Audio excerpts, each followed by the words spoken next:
Good morning, everyone, and welcome to the Tuesday, October 8th, 2024 regular closed session meeting of the EBMUD Board of Directors. Director Luz Gomez is absent and excused. Roll call, Madam Secretary. Director Chan, Present. Director Katz, Director Linney, Here. Director Patterson, Present. Director Young, Here. President McIntosh. Here. Are there any members of the public who wish to speak? I see 3 cards. 3 cards from 1 speaker. Oh, okay. All right, thank you. All right. So I see one is off topic, employee survey results not in today. And then the others are on actual closed session agenda items. So let's go with the off topic. Come on up, Yvette. Thank you. I don't know if you can hear me. Okay, great. I provided you a screenshots of the employee survey questions. I think I have them all, but they're broken up into key performance indicators, KPIs, and I think it's pretty telling that the HR and Ledge meeting was canceled today, especially since the contracts for the general manager and the general counsel are due. We've already had 2 surveys, and we already know what those came out like, the SURE report and the winners report. And I believe that this report isn't going to be very much different in terms of demographic. The employees that are people of color and women are going to probably express their dissatisfaction with the district. I looked at the a tiny section of the PowerPoint at one of the presentations, and I asked Chad, I think that's his name, Thigpen, Mr. Thigpen, if the PowerPoint was going to be available that day. I wouldn't have left the presentation if I didn't think it was going to be available. I believe I was told that I was at the last scheduled presentation and that, yes, the PowerPoint would be up. I thought I heard that day. I wish I would have stayed. I did see some of the results, and transparency or lack of was one of the biggest problems with what employees saw. And again, that was an issue in the previous surveys. I can move on to the next topic. Okay, so you'd that's like. Pierce Bland. Pearson Bland. I provided you on the top the page the email that I sent you regarding the complex litigation appellate group. I also provided you a screenshot of the lawyers that work for that law firm. These are I'm just going to start off by saying that I'm a brown woman, and that by the looks of the picture, I don't see anybody browner than me in that litigation group. Doesn't mean that everybody in that group is white. But I just want to tell you that one of their pages says, we're unlike any other litigation group. I want to tell you that they're not unlike EBMUD in terms of demographics, because it's been 2 years since Bland and Pierce have left, and General Counsel has not hired or found one black attorney in the United States to come work at EBMUD. I'm going to move on to the third topic, if that's okay. That's contracts of general manager and general counsel. Yes, thank you. Am I out of time? I know, but I'm speaking on several topics. Go ahead and wrap it up. Thank you. Okay. I appreciate it. So I've spoken at several meetings that you've already had for the contract of the general manager and the general counsel. Through the course of these past 2 years, you received input from Julia Halsney, even Shin Ho, and the union members and myself about the temperature of employee satisfaction at the district. And it has not improved. It's gotten worse. And these are the 2 people that head the departments They may have been given the responsibility by you, but you are accountable for what the district is like today and what it's been like for the past 50 years or however long you've been at the district. I yield. Thank you. Are there any other speakers here in the boardroom or online? None. All right, then the board will now convene to conference room 8 to discuss closed session agenda items 1 through 2, and is scheduled to return here for the regular meeting at 1:15. Thank you. Good afternoon, everyone, and welcome to the Tuesday, October 8th, 2024 regular business meeting of the EBMUD Board of Directors. We will receive reports from the October 4th Upper McCollum River Watershed Authority, UMRA meeting, and this morning's Planning Committee under item 13. Roll call, Madam Secretary, and by the way, Director Gomez is absent and excused. Director Chan? Present. Director Katz? Present. Director Lenny? Here. Director Patterson? Present. Director Young? Here. President McIntosh? Here, please join us for the Pledge of Allegiance.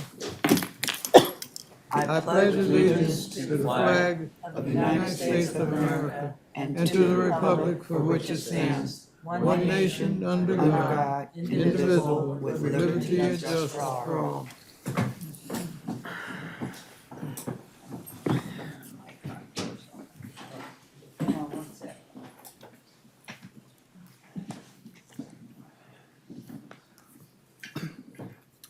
All right, presentation. We have a presentation, United States Environmental Protection Agency Water Sense Partner of the Year Award. General Manager Chan. Thank you, President McIntosh. I'm pleased to announce the district is a recipient of the United States Environmental Protection Agency's 2024 Water Sense Partner of the Year Award. The EPA recognized the district for its unwavering commitment to helping consumers and businesses conserve water through a variety of impactful initiatives. During Fix the Leak Week, the district distributed toilet leak detection tablets and informational flyers at local hardware stores to help residents identify and fix leaks at home. Through social media, the district shared Instagram Reels featuring quick reminders to turn off irrigation systems during rainy weather and created a multilingual video library on YouTube with water-saving tips in English, Spanish, and Chinese. The Spanish language video on fixing a toilet leak has garnered over 200,000 views and has been well received in California and Mexico. This award recognizes leaders and partners who have gone above and beyond in their efforts supporting EPA's Water Sense mission of protecting human health and the environment. Congratulations to the Water Conservation Division on representing the district and keeping us at the forefront of our water conservation efforts. Today, we have staff from Water Conservation Division to receive the award. We have Charles Bolig, Manager of Water Conservation, Geneva Gondak, Water Conservation Supervisor, and Jolene Bertetto, Water Conservation Representative.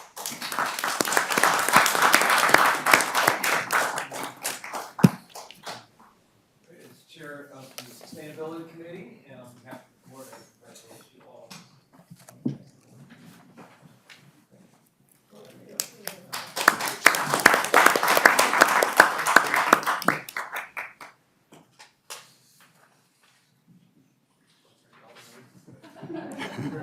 Thank you very much. Thank you. That's a good work.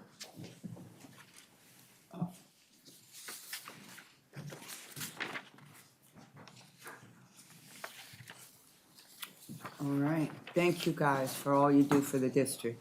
We really appreciate it. All right, there are no announcements required from closed session. Public comment, Madam Secretary. I have 2 speaker cards. One for item 7 on the agenda, and that is consent calendar, item 7. So Yvette, let's start with the off calendar item. Tort, June 2024, Rivera and miscellaneous. Thank you for this time. I provided this board a copy of a 2015 Notice of Insufficiency. And for those people that don't know what that is, it's a response from the district in 2015 after I filed a tort complaint. A tort complaint is what employees need to file if they want to sue the district for certain claims. The district used to respond to tort complaints with something called a notice of insufficiency. And it would talk about what you needed to do to amend your tort complaint. And it also said on the bottom that it's a crime for a person to present with intent to defraud, blah, blah, blah. The district doesn't do that anymore. The district just jumps to guess where. Since the board has a blank check for them, why wouldn't they? I provided, so that's the first part. I provided a couple of documents this morning. One was about mobbing, emotional abuse in the American workplace. I'll talk about these documents at a later time because I do want to touch upon the awards issue or the awards process at the district. I also provided this morning a list of questions that were used for the recent survey. And I got this off the splash pad because the district was, I assumed, was going to give you the results of the survey that they just had, but I think that the survey results were not really good. So the HR and Ledge meeting was canceled, and who knows when they're going to give you those results, but I assume they're going to be the same as the SURE report and the winner's report. I also provided to you this morning, and somebody called me and said, you know, I didn't get what you read about David Briggs's document. David Briggs provided Saji Pierce a response to her complaint. And she basically appealed, and David Briggs replied and said a few things and provided his conclusions. I'm not going to read those right now. I'm sure we'll have many times at the board where the Saji Pierce and Ariel Bland case will come up on the subject of awards. I'm glad the district gets awards. But I just want to tell you that I discovered that there was some kind of like pattern when a person who led a group that I was in said, I just want you to know, the general manager said, you know, there are professional associations that give awards. And if you look out for those awards, you know, and people apply, it's good for the district. Well, these awards that come to the district have a source. And if the district is paying employees to apply for awards during work, I don't know if that's a good use of money. And I have said before that awards can be, I see them as pacifiers for this board of directors. So it's something for you to consider. I yield on that issue. Do you want me to talk about the other one, or do you want me to wait? Wait, okay. And to be clear, I've never directed staff to apply for awards, so. I'm sorry, I didn't hear what you said. I was walking away. I didn't hear. I said to be clear, I have never directed staff to apply for awards. For awards. Okay. I thought I heard you say that. I said that to look at professional associations to see what they have. I thought you had said that the general manager had asked To look, staff to apply for had awards. asked to look at professional associations to see what awards are available. And I just said, if employees are doing this during work, it's something that should be looked at. Thank you, I yield. All right. That leads us, Madam Secretary, no further comments online or otherwise? There are no comments online, but you did receive written comments from Eric Larson, president of Ask Me Local 444, regarding items 5 and 6. And those were emailed to you during closed session. Oh, I read the comment letter, and I'll have a motion and some comments about that letter when we get to consent calendar. all right. Well, we're moving to consent calendar now. So do you want those items removed? No, what I would, having read the comment letter, I would request that, so I would move approval of the consent calendar and request that the general manager review that letter, meet with Mr. Larson, and evaluate the issues prior to the board's consideration of our first budget workshop next year, and in consultation with the board president, consider discussing those issues with the Leg-HR committee. Are Eric's letters, I'm sure, Risha, that they are logged as a part of this meeting? The letter and the attachment will be included with the meeting minutes? Okay, Yes. thank you. And we will, and have continued to meet with 444 regularly about contracting out. All right, so that's items 5 and 6, but you moved them. Correct, yeah, I think. So we're gonna having- remove item 7 for Ms. Rivera to speak on. That's incorporated into the motion. All right, okay, so let's have a second. I'll second that.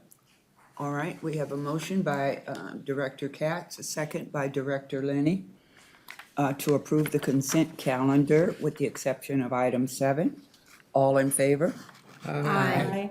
Any opposed? Any abstentions? All right, Yvette, let's talk about item 7.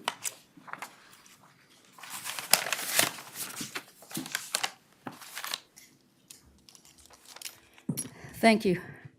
You have complex litigation appellate group on that item. And I sent you an email, all board members an email on October the 5th at 9:42 a.m. And I'm just going to read it. East Bay Mud Board of Directors, I see the complex litigation appellate group is on the East Bay Mud Board agenda for the 8th. The agenda states they are representing East Bay Mud in the Pierce Bland case, Pierce versus East Bay Mud case. East Bay Mud, you have kept secret the amount of the contract for this litigation firm. Please tell me, a member of the public, a ratepayer, how much East Bay Mud has been invoiced by this company? And please tell me, a member of the public, a ratepayer, how much East Bay Mud has approved so far to contract this company. I showed this document this morning of the members of that appellate group, and I mentioned that none of them were browner than me. I want to add that I don't see any Hispanic surnames or any Asian surnames. I also want to just say that what I mentioned this morning, which was that whether website talks about them being unlike any other firm, and I said this morning that they appear to be just like East Bay Mud's firm, very low in the representation of people of color. And they do have women, but people of color. Thank you. I yield. All right, thank you. Do we have a motion for item 7? I'll move. Second. We have a motion by Director Young, a second by Vice President Patterson. If there's no further discussion, all in favor? Aye. Aye. Any opposed? Any abstentions? All right, that's our consent calendar. Let's move on to determination and discussion. Thank you. Next is our legislative update, and we have Jennifer Williams here from the Office of Legislative Affairs to share with you the final status of bills that East Bay Mud took positions on. Good afternoon. Good afternoon. Can you hear me all right? Okay. So as General Manager Chan mentioned, I'm Jennifer Williams, and I work with Kathy in the Office of the Legislative Affairs in Sacramento. And I am here to give you the update on the final status of EBMUD position bills for the 23-24 legislative session. I want to give you a little bit of a recap of some stats first before I go into that report. So just a kind of a background information in 2023 and 2024, that 2-year legislative session, about 4,800 bills were introduced during that time frame, and about 1,900 bills were chaptered, or they made it through the legislative process, were signed by the governor, and then assigned a chapter number by the Secretary of State's office. Legislative Affairs staff reviewed and tracked about 1,500 bills, including the introduced bills and then those that got amended. About 600 were circulated to staff and other departments for review and comment to us. And we took position, or the board took position, sorry, EBMUD took positions on 24 bills during that 2-year time frame. So with regards to the actual report, this is a summary. It has summaries of the bills that the board took positions on, and then a few bills that are additional bills of interest. And so that we'll have a summary and the final status is noted. And I want to just explain that when we say chaptered, that again means that it made it through the legislative process, was signed by the governor, vetoed by the governor, and then failed to advance as it did not make it through the legislative process. So there is the actual report. There's also a table attached, and I'm going to try and highlight a few of the bills from the table. So this is in kind of topic order, not numeric order. But I want to start with the customer assistance topic. So AB 178, earlier this year, the board voted to support or sponsor legislation to amend the MUD Act to allow EBMUD to offer customer payment plans longer than 12 months. So staff secured the necessary language in AB 178, the Public Resources Budget Trailer Bill this year. And that bill was chaptered and went into effect immediately as a trailer bill. So of note, there's many other things in that bill, but the highlight here for us was the change to the MUD Act. Again, on customer assistance, you'll see SB 1255. This bill would have required water systems to provide low-income rate assistance programs funded by voluntary contributions. EBMUD sought amendments to protect R2 programs CAP and the Water Lifeline program.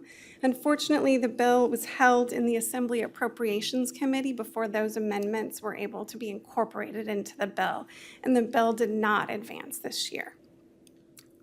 So moving on, I want to highlight a couple of the local government finance bills. There were two bills here, AB 1827 and AB 2257. Both are Prop 218 related bills to provide some clarifications and minimize potential risk to agencies in the rate setting process while maintaining transparency. Those bills were signed into law and chaptered this year. And then on the PFAS front, I want to highlight SB 903. This was a pollution prevention measure that was aimed at ending the use of unnecessary PFAS substances in products distributed or sold in California. And the bill unfortunately failed to advance out of the legislature. Moving along on our highlights. So one bill I want to highlight in the water rights category. If you remember, there were quite a few introduced last year. One bill continued this year. Assembly Bill 460 strengthens the State Water Resources Control Board's ability to impose stricter penalties for violations of its rules, orders, regulations, or permits, including curtailment orders. So the bill started out fairly broad last year, and EBMUD had concerns. The bill was significantly amended this year, and issues related to the interim relief provisions were taken out of the bill.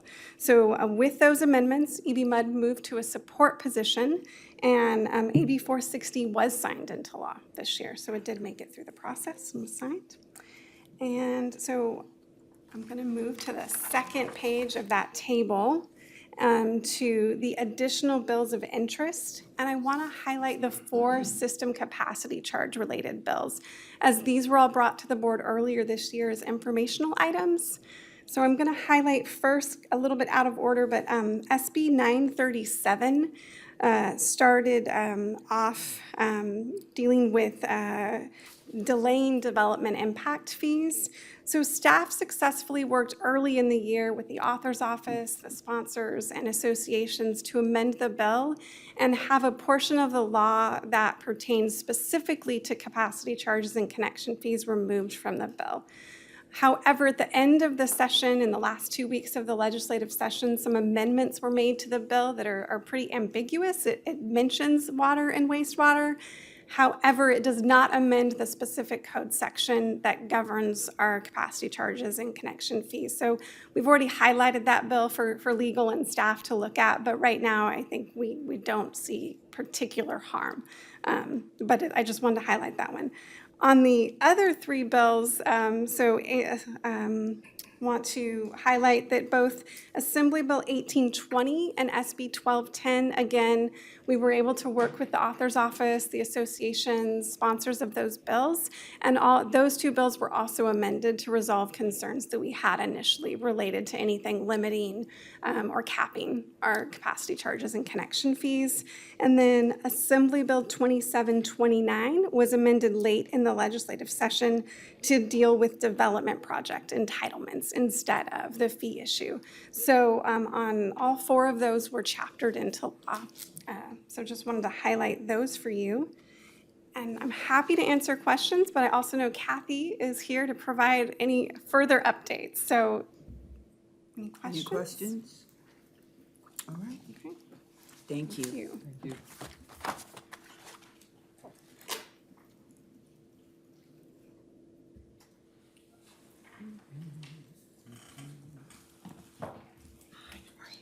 I know, I'm hobbled. And the legislature didn't do that. Good afternoon, Were you President clumsy, McIntosh. Kathy? Pardon? Were you clumsy or? I was not clumsy, but though I am known to be clumsy, this was just a stress on an Achilles tendon, having too much fun. Bless you. So the summer was good, but not so great. So anyway, it's great to be here. I'm just going to provide a couple of legislative updates for you. It is nice to be in the Bay Area. It's a little toasty still in Sacramento at the moment. It's been very hot. But I just want to talk a little bit about the state legislature right now. As you know, they went out on their final recess on August 31st, but in the last couple weeks of session, the governor called a special session. So they are in special session right now, and they are dealing with the issue, which is a priority for the governor, which is the high price of gasoline and how that's affecting consumers. It was, talk about a little bit toasty, it was a little hot between the governor and some members of the California legislature. The Senate was ready to take up a bill that he had introduced on this topic at the end of session, but the Assembly didn't want to, felt like it was being rushed through, so they did the special session. The Senate did not want to come back. Members do not want to come back during a general election year in the fall. They'd rather be out campaigning. But it ended up, the Assembly came back, so the Senate decided to come back. And so the pro tem yesterday, they had a committee hearing on the bill that came over from the Assembly. They will vote on it on Friday, and I expect then they will recess the special session. So that is moving forward. And essentially what they're trying to address is the high prices by requiring that the refineries keep more, gas in storage. Doesn't directly pertain to us, but it's sort of an idea so you understand some of the politics that are going on between, the California Senate, the governor's office, and the Assembly. So as you know, the members are back in their districts campaigning this last couple of weeks before the general election. And then the regular session will reconvene because we're starting another two-year session. It will reconvene on December 2nd. We'll kick it off. They'll come back in, they'll gavel in, they'll do some business of the legislature, and then they'll go back to their districts. And then really starting in January, February, the business will begin. In some point in time, we may see some new committee assignments, and then there'll be considerations of proposals for them to author legislation, probably through about mid-February. So that is kind of an update on the state side. On the federal side, Congress did, before they went out on fall recess, they passed a short-term continuing resolution that keeps the government open until December 20th.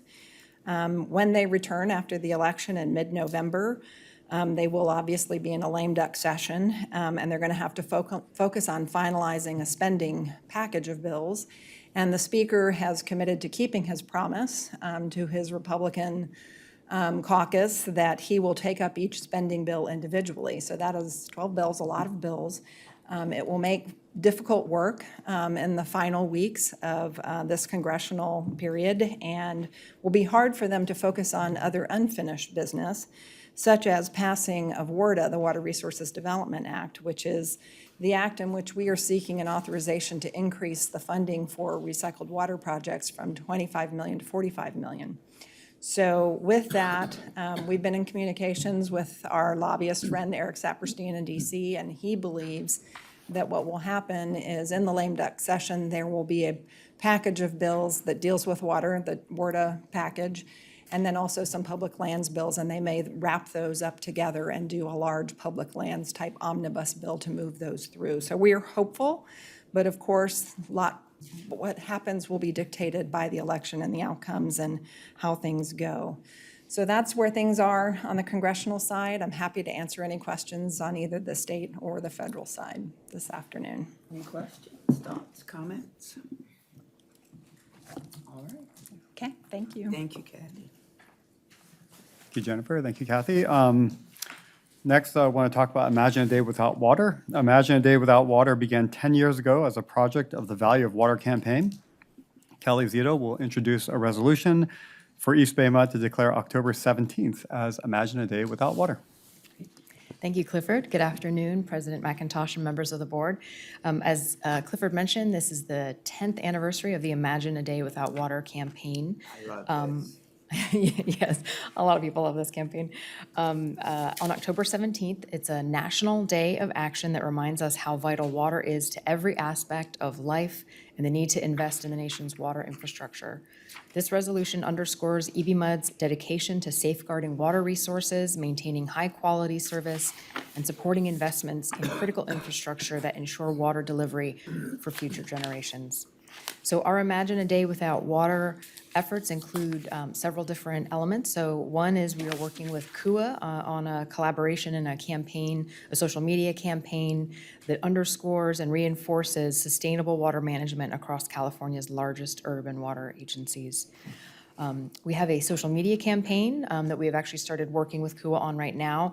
Going forward, we're going to have a week-long effort to include posts on X, Facebook, Instagram, Nextdoor, and LinkedIn, engaging the public to imagine the impact of going a single day without water and promoting actionable steps for conservation. The resolution also honors EBMUD's workers who maintain 4,200 miles of pipelines and hundreds of water facilities, making it possible for clean, safe water to reach over 1.4 million customers every day. Around employee engagement, we are asking employees to pledge to make every drop count as part of our internal campaign, showcasing the personal commitment of our staff to water conservation. And then finally, around community education, we're going to be hosting a Imagine a Day Without Water themed field trip for fifth grade students, providing hands-on learning about healthy watersheds and the journey of water from source to tap. Additionally, we are planning a public art exhibition in the AB lobby in partnership with the Museum of Children's Art, or MoCA, CHA, in Oakland. The display will feature student artwork that celebrates water's role in the community, based on a 5-day summer camp that we sponsored called The Artivism of Environmental Healing, Water Heals Our Community. This campaign is a call to action, not just a celebration. It's a reminder that protecting water is a shared responsibility and a critical investment in our future. Any questions? Are you finished? Yes. Oh, yeah, just one quick comment. I can see that we're gonna have the Water on Wheels on the 26th at the Oakland Roots Yes. game. So I think they would be amenable if you wanted to have somebody, or I guess there's somebody who does all the announcements, to give that person some language about a day without water. Imagine a day without water, and they can announce it during Yes. their halftime. I don't know what to call soccer halftime, but Yeah, I think it's still called halftime. is it? I Okay. would think. Yes, we're working with them on the PA announcement messages, and so that's definitely something that we can work into that. Thank you. Okay, yeah. There's nothing further? Thank you, Kelly. All right, thank you. Is there, we need a vote on this. Yeah. Oh, we need a vote. I'll move that we support this. All right, so we have a vote. We have a motion by Director Lenny. I'll A second. by Andrew. Did you just say? Yeah, I did, yeah. A second by Director Katz. All in favor? Aye. Any opposed? All right. Thank you. General Manager's report. Yeah, so attached to your packet is the monthly report. I can answer any questions you may have. Also at your place is the Speaker's Bureau. And I just want to remind the board, we did send out a couple of weeks ago, the draft board governance manual. If you can get your comments back to me, Risha, and Derek, we'd appreciate this. We do understand that there are some board members that may not be able to get comments back until the 22nd, but for those of you who have a chance to review it, please review it and send us your comments. Also, I just want to look forward to the next board meeting, but, we will be having a change in the board for next year, at least 3 new board members. And, just reflecting back, last year, we had the board retreat that I thought went quite well, and I think we had good feedback from the board. And I'd like to bring an item to the next board meeting to have an ad hoc committee to provide feedback to me and staff about another board retreat and what that might look like.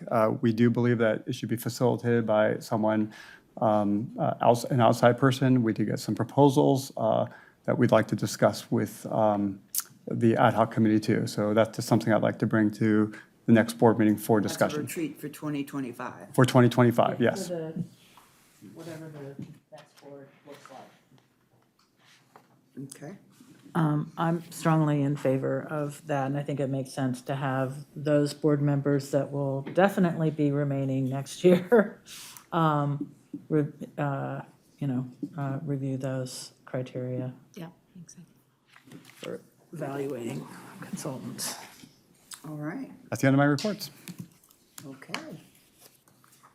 We will now remove to reports. And we don't have any comments from the public, right, Risha? All right. None. So the minutes for the September 24th, 2024 Finance Administration Committee meeting are now provided, or were they? They were provided in your agenda materials. Is that something that we're going to be voting on at the next finance administrative meeting? I mean, because usually that's part of the consent calendar. Yeah, the minutes are part of the consent calendar normally. Not the committee minutes. Not the committee minutes. They're filed with the board Okay. through from the secretary through the general manager. Okay. Yeah. So we will now receive an update from the October 4th UMRA meeting and this morning's planning committee. So UMRA, Bill, that's you, and planning will be Marguerite. Yes, Madam President,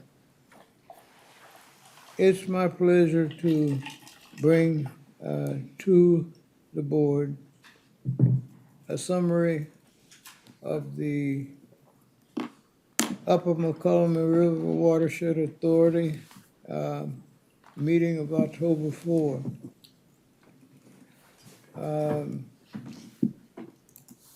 Items included to accept for filing the third quarter fiscal year 2024 Treasurer's Report. An item that I really spoke to was a discussion about a possible action regarding a watershed protection fee. I was quick to point out the discussions related to the committee meeting here, planning, and their concerns that were raised regarding the possibility of this fee. And I shared that with them, letting them know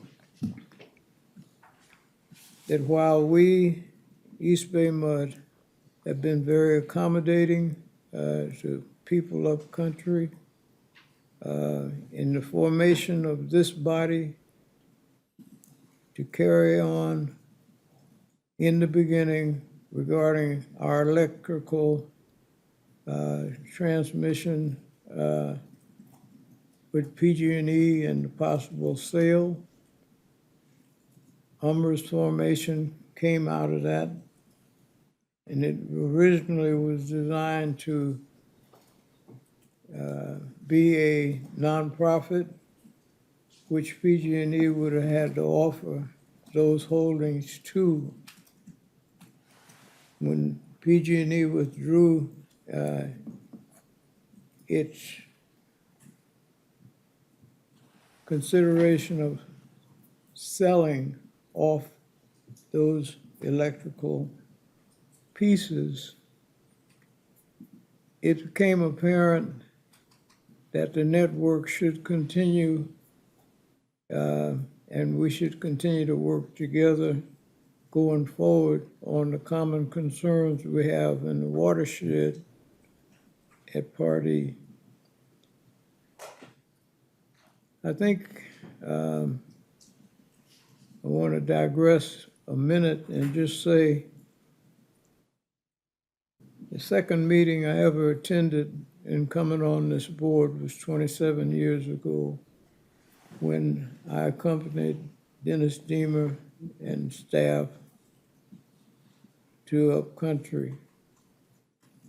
And while that was predicated around the major concerns, I've always had a favoritism up there with the people and a concern for them, especially after learning about the separation that tended to be present then. You know, they used to shoot at our trucks, and people up there thought they owned the water.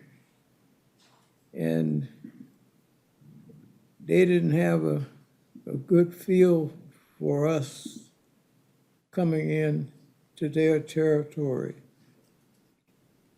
I think that's what I set out to do, because I set out to make a difference and embrace those concerns and make sure that if we were going to be party to something to protect our interests with regard to electrical production, we ought to be protecting our interests in the watershed, in all the common concerns. And UMR shifted to focus on that. I reminded them that I was used to being out on the front end of a lot of things, because that was my background. That's where I came from. And that was one of the reasons I was appointed to the EBMUD board. I want to just say that reminding them of the forebearers who served on UMRA, many of which have passed on, we were friends. I had gone up and had dinner in some of the homes, visited some of the people, especially from Jackson, and it was a coming together that I was trying to bring to their attention. Some things taken for granted. Times have changed. We went in and we farmed out some of our services and laid off people to pick up the kinds of things that could add to the counties in lieu of us paying salary. We contracted with them to strengthen them. And after 26 years, we have 44 full-time positions with families living there, adding to contributions.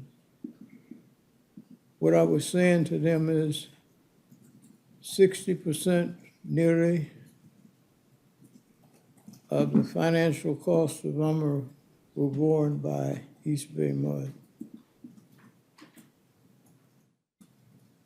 But while I had great love and concerns, I'd be the first person to knock any attempt to add any fee or charge that would be passed on to our ratepayers.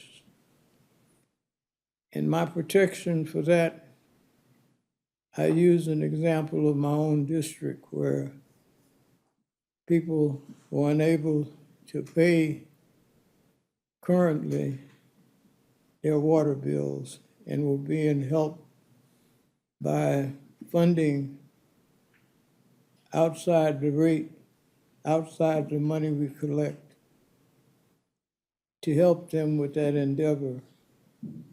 And in this year,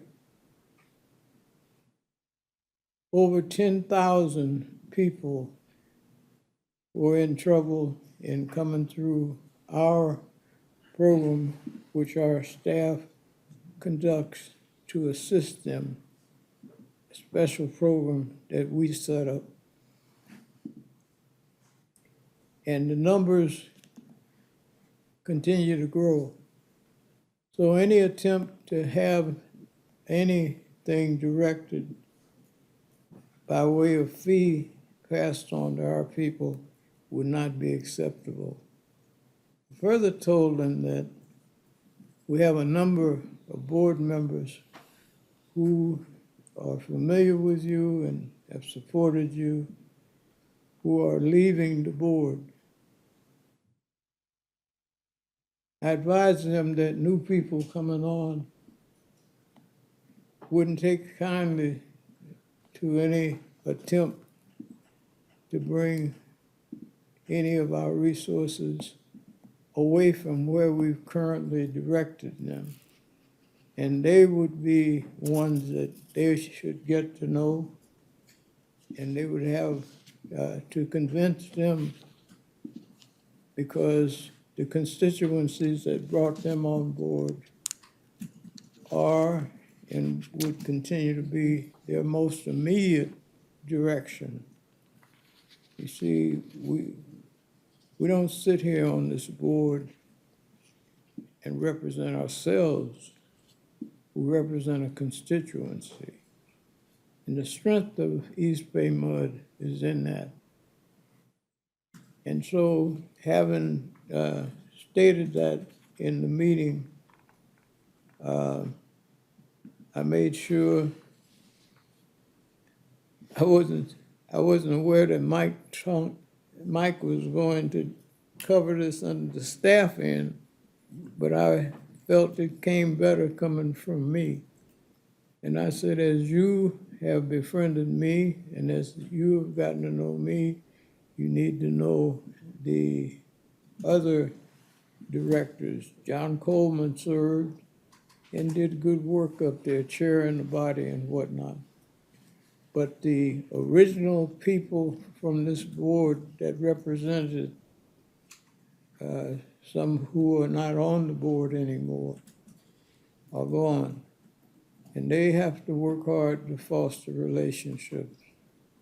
I even invited them to come down and visit and get to know the new directors.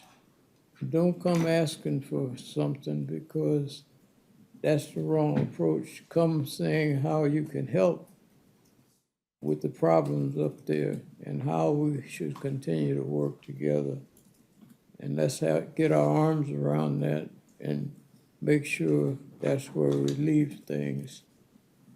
Now, it took a long time to say that, but I wanted this staff to know, and I wanted the people present from the community and the new board members, as only one here today, but I want to just say that's the important thing about moving together in unity. And it's part of what has given us strength in the past. We never had a big fire up there. all our fire protection is mellowed into a fire protection in the total watershed.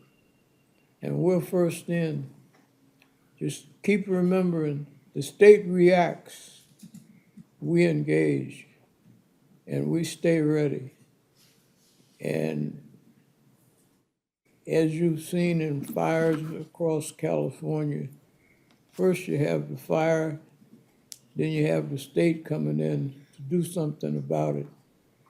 Well, that's all backwards, and we know that now. We hope that they get on a better wavelength.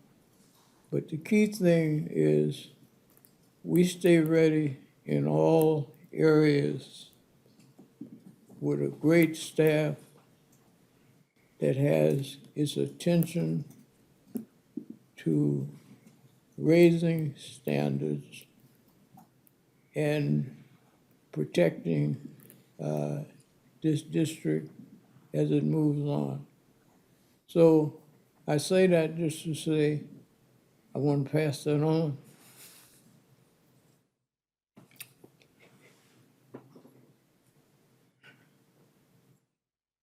These are going to be some of my final meetings. And I'm so proud to be a part of you and a part of a great district, the one I call #1 in America, East Bay Mud. That's my update for you. There were discussions about the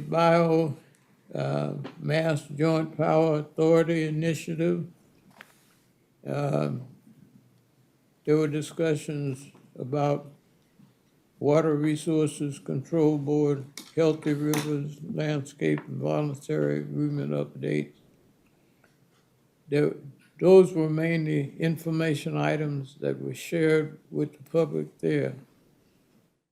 And I just want to say, after the meeting was adjourned and we were on the way out, so many of the members came over and they thanked me. They voted the fee down. Naturally, they would do that. We went out. Everybody voted against the fee, so there was nobody raising that question.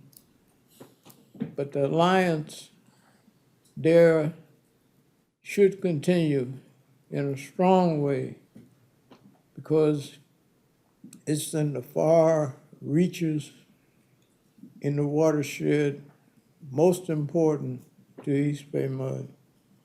We have other options thanks to the creative work done and the investigative work and the fact that we have water all over. See, we're talking about that this morning in the session as we discussed another source of water coming to us. Staff is always out there and it's looking out for the integrity and the welfare of the people we serve. We're never without water.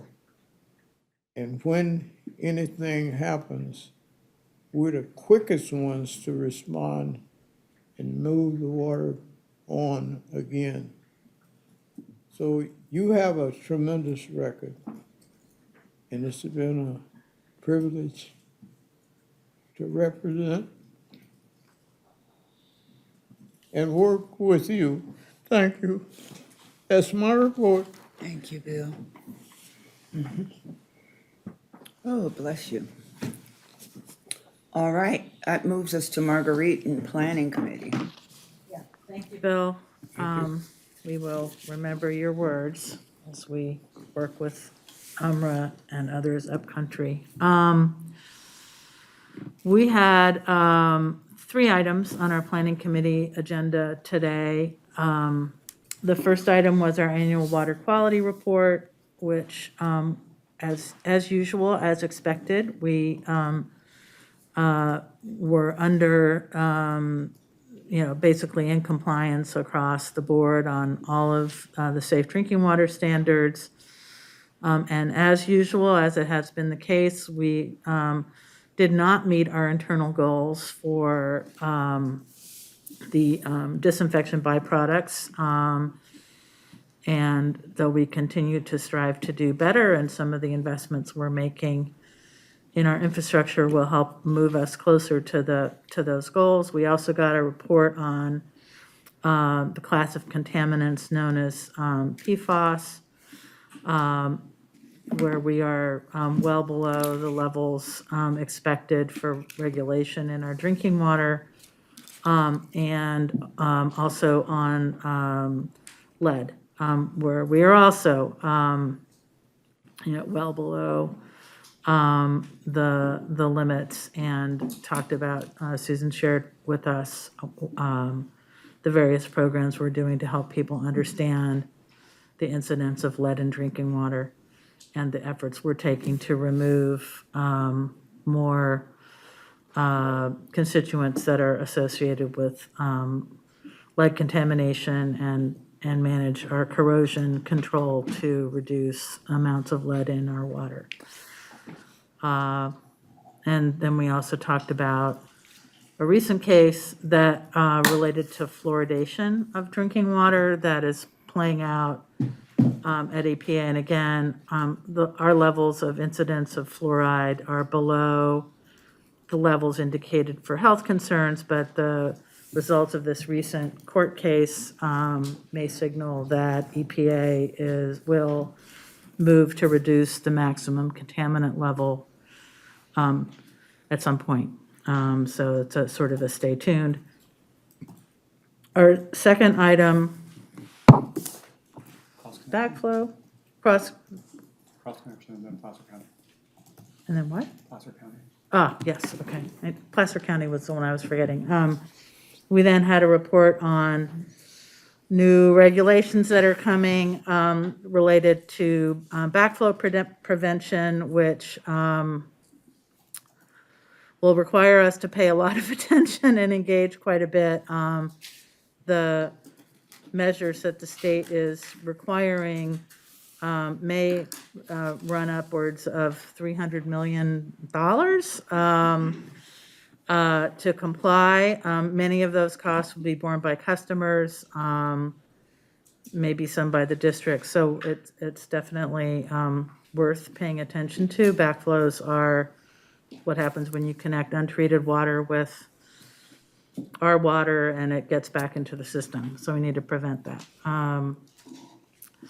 The last item we heard about was an update on the renegotiation of, or extension of, the Sacramento Water Forum Agreement, which part of which is Placer County's commitment to provide in-stream water to the Lower American River in dry years. And that commitment is contingent on having a willing buyer for the water that they put down the river. And we're that willing buyer and have been on a year in, year out basis for some time. We're looking to make that a permanent as in 20-year agreement through till 2050 that would assure us of supplemental supply in dry years. So good news on that front, seems to be going well. And that's it on water, on planning committee. All right, thank you, Marguerite. Item 14, so please submit future items for future consideration to the general manager's office. And thank you if you've already submitted your written comments to the secretary. Are there any verbal director comments or reports? I do too. Let's start down. Marguerite, did you say you first? Yeah. Yeah, so I just wanted to let folks know that I have my board briefing coming up this Thursday. It will happen at San Pablo Reservoir and at the picnic area there. And actually, I don't see Joe Do I see Joe in the audience? I do not see Joe in the, is he here? No. And, you know, as I did last year, we've also invited members of the public on a space available basis to join for that. And then later this week, as I think we discussed in the last board meeting, the Sabranti Water Treatment Plant EIR is out for public comment, and we're doing a presentation to the El Sabranti Municipal Advisory Committee Thursday night. Thursday night. Wait a minute, anyway, we're doing that, and we're doing a public hearing. Is the public hearing on Thursday? Public hearing on Thursday. MAC is on Wednesday. So busy week out in that part of my ward. That's Neck it. of the woods, huh? There's nothing from Doug or Andy. Bill? Yeah, I just wanted to share a couple of things with both the board and for future agendas and understandings. I serve on boards outside of East Bay MUD, and mostly I try to take a quiet place on those bodies. Because of my long time standing in other quarters, which brought me to East Bay MUD Board, I have continued to assist and quietly advise and keep the leadership of those groups going up front. Some of them are surfacing again. Some of them hearing about my retirement from East Bay MUD are interested in putting on some events. I told people, and I say it here, I've been rewarded in all the quarters I've served.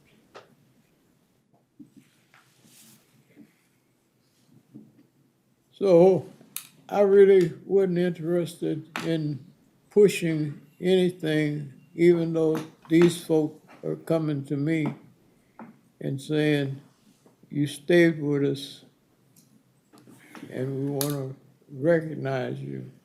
I encourage them to join in with whatever's going on or whatever's coming down in the community. And if they really wanted to do something to remember me, I left them with the thought that they're engaged in working on now. I even understand that the Black Employees Network is involved and others here at the district. But I have said that if we can build something that will perpetuate itself, and I was thinking pretty large, that from a corpus that could be collected, something that would fund things so that we don't forget in the future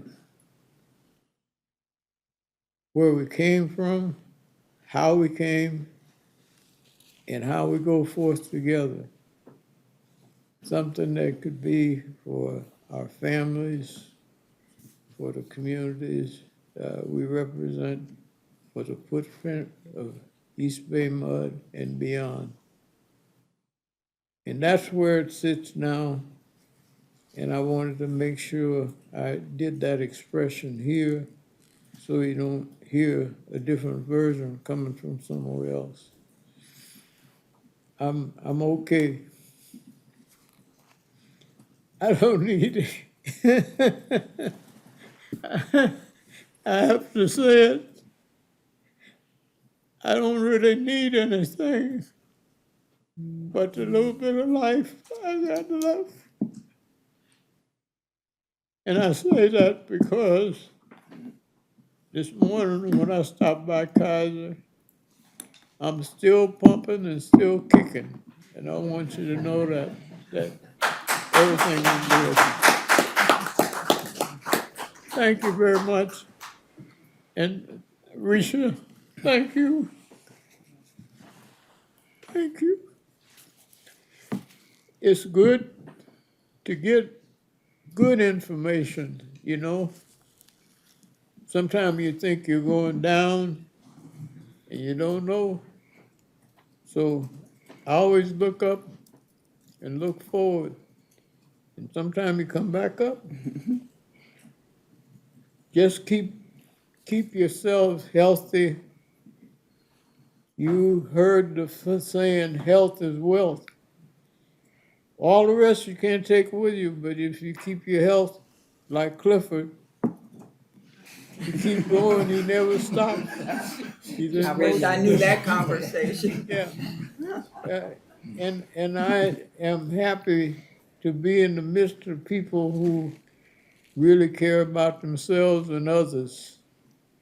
It's a great environment to be in. How lucky we are to be here. Thank you. You must have gotten good news this morning. We love you, Bill. Thank you.